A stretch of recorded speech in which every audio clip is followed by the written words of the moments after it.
Bonjour Frédéric Mazabro. Bonjour. Frédéric, merci déjà de m'avoir accordé un peu de temps. Je tenais à vous avoir. Vous avez une double casquette. Vous êtes co-gérant d'un cabinet d'architectes qui s'appelle Hub Architecte et vous êtes conseiller élu à l'ordre des architectes. Donc vous allez peut-être pouvoir nous parler au nom de l'ordre. Concrètement, quel a été le premier effet de la crise sur votre activité en tant que chef d'entreprise? Alors pour l'agence Architecte, ça a été d'abord d'organiser du télétravail pour mettre en sécurité aussi nos collaborateurs. Il s'agissait surtout de trouver des solutions immédiates à ce confinement. Et notre activité peut permettre ce télétravail, au moins pour les quelques semaines, les quelques premières semaines. L'activité d'après, ça a été d'arrêter nos chantiers sur les demandes de nos maîtres d'ouvrage. Ça s'est passé en 48 heures environ. Dès le 17 mars, on a accompagné nos maîtres d'ouvrage et donc les entreprises à arrêter ces chantiers. Ça a été très brutal, violent et donc très douloureux. J'imagine que c'est un peu la même chose hein, pour vos collègues et pour l'ensemble de la profession.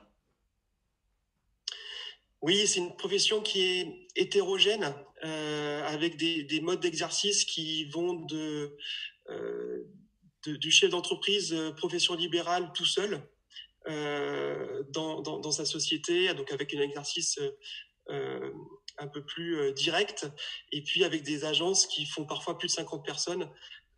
Donc tout ça fait un panel très hétérogène. Ça oblige à voir un petit peu comment chaque entreprise peut s'organiser, comment le chantier, qui est quand même l'acte fondateur de l'architecture, hein, c'est de pouvoir construire, comment le chantier peut se décaler dans le temps, s'arrêter, et on voit beaucoup de réactions très différentes en entreprise, clients, maîtrise d'ouvrage. Alors l'ordre, devant la crise, hein, l'ordre des architectes a mis en place une cellule de crise. Cette cellule de crise, elle s'adresse à qui? Pour faire quoi? Et quel type d'accompagnement peut proposer l'ordre? Alors, l'Ordre des architectes, c'est en Nouvelle-Aquitaine 7 permanentes qui sont là pour les architectes en premier lieu et qui accompagnent les architectes sur toutes les phases d'assurance juridique, administrative. Là, il y a aussi un rôle d'accompagnant, d'écoute administrative, juridique, bien sûr, et les questions sont multiples. Les permanentes se sont mis en cellule de crise. C'est vraiment la terminologie appropriée qui permet à tout le monde d'avoir la réponse qui lui permet d'avancer. On voit bien que les décrets, les ordonnances et les informations sont quotidiennes, parfois contradictoires, et il faut bien pouvoir réagir avec ça. Dessus se greffe aussi l'inquiétude de nos maîtres d'ouvrage et de nos clients, qui se demandent bien comment est-ce qu'ils vont pouvoir continuer les choses. On a la pression d'entreprise aussi, on est une courroie de transmission, un chef d'orchestre au milieu du chantier, c'est un petit peu méconnu, mais le monde du bâtiment a au milieu de son acte de construire, entre le démarrage d'un projet et la fin, l'architecte, qui est toujours la courroie de transmission de tout le monde. Et ça, aujourd'hui, c'est nous qui recevons beaucoup de doléances d'entreprises. Comment on reprend, avec quels moyens, qu'est-ce qu'on peut faire, qu'est-ce qu'on ne peut pas faire, et pourquoi c'est la journée.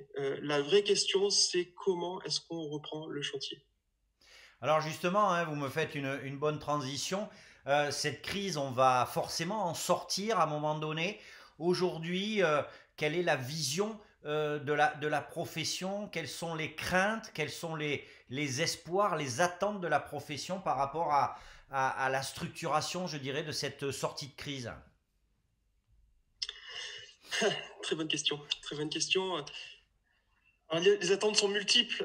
Tout d'abord, il faut continuer à essayer de travailler, de produire les dossiers en cours, et on a cette chance, je vous le disais tout à l'heure, de pouvoir faire de la conception à distance avec nos équipes qui se sont organisées de la même manière que nous.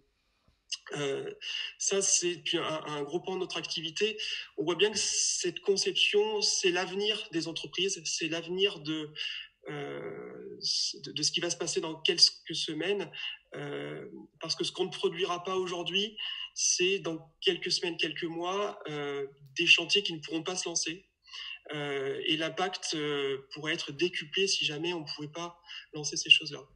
Ce qui nous occupe aujourd'hui, enfin depuis quelques jours, là, c'est l'ordonnance de l'État qui permet aux instructeurs et aux services de différer un mois après le déconfinement la reprise des instructions. Ça risque d'avoir un effet dévastateur sur le monde du bâtiment, puisque tout dossier non instruit générera rien, c'est-à-dire pas de permis de construire, pas d'autorisation administrative, et donc on sent bien qu'à la rentrée de septembre et à la fin de l'année 2020 et même pour 2021, il risque d'y avoir un décalage si ce schéma-là perdure de plus de 6 mois en plus du déconfinement. Voilà, ce décalage, ça veut dire toute la chaîne de production, toutes les entreprises n'attaqueront pas un chantier qui devait attaquer au 1er septembre, mais plutôt peut-être premier trimestre 2021 au mieux. Alors j'imagine que l'ordre, et pas que ici hein, d'ailleurs, feront remonter ces inquiétudes. C'est notre quotidien actuellement de discuter avec les directs départementales, les 12 départements de la Nouvelle-Aquitaine, la directe Nouvelle-Aquitaine bien sûr, mais aussi avec la préfecture. On a pris attache avec ces personnes-là pour voir comment on pouvait essayer de le moins possible gripper la machine. Et donc, c'est un grippage économique hein, qui arrive.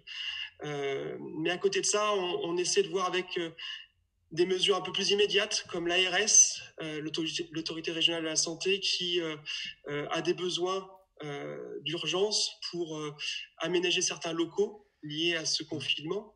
On a les EHPAD qui sont dans des positions un peu de crise et qui ont besoin d'éviter la promiscuité des patients, ce qui n'est pas facile dans un EHPAD et aussi dans un CH. Et puis, on a aussi ces ordonnances en fait, qu'on essaye de faire évoluer pour que l'instruction des permis de construire reprenne immédiatement. C'est crucial. Très bien, bah écoutez Frédéric, on va croiser les doigts, hein, mais je ne doute pas que les décideurs, les uns et les autres, effectivement, prendront en considération toutes ces remontées. Il est difficile de tout prévoir dans l'immédiateté, hein. C'est logique que cette situation crée certains vides juridiques ou certaines interrogations. En tout cas, merci de vous être rendu disponible. Et puis, n'oubliez pas, hein, ce canal est le vôtre. Si à un moment donné, il y a besoin de faire passer des messages, eh bien écoutez, vous me rappelez et puis on fait une vidéo. Nous n'y manquerons pas. Merci de votre Merci. écoute. Au revoir.